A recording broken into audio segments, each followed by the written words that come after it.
Okay, all right. I'll talk to you later. It is late hour already. Okay. Okay. Hello. What are you saying? Na gajiya. What are you saying? Alhamdulillah. I don't understand what I'm saying. Are you a monkey? Yes. Don't touch me, oh. Na barka dai. Me yake faruwa? Na gajiya. Lafiya lau me ya You faru? understand me? Alhamdulillah. Okay, talk to me, please. Ai ga nawa ya zo.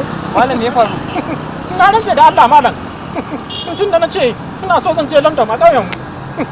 Na shiga motar da ake lodin mashin. Tanka take ko menene? Na rufe dai take. Ba soke ni ba sai a can sama. To ni dai ga na London.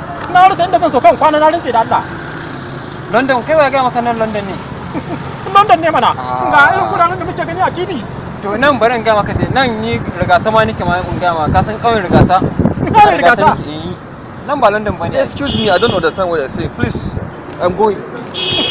Nan ba isa. Kai wannan da kake ganin su makaryata ne irin yan karyan nan ne. Nan ba London bane. Malam, dan Allah ba London bane Ba nan. London bane. Saboda Allah. Kwarai da gaske.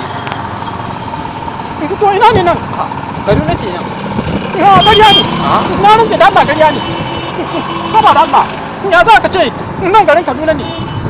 Babu irin na Kaduna. Ba irin na Kaduna. Babu irin na Kaduna. Ko Abuja da ake cewa ba na ganin irin na a TV. Kana ji? Ina ji. Bari in ga maka ji. Akwai daga inda ma ka zo to gara ma kai sauri ka lallaba hukuma saboda nan garin Kaduna ne ba wai inda kake ta nan ba London bace ka gane amma kai ka ga nan ya maka da London Abu ɗaya za ka faɗa in yadda malam. Ka ce ka rantsa da girman Allah nan Kaduna ne. to abin sai yawa ga gaskiya garin zuwa kuma To in ka faɗa haka na yadda. kai idan kai me nuna ma haka Kawai ni dan karan tsaye mun haka na to yadda. wallahi nan Kaduna ce Saboda Allah. wallahi Kaduna ce La.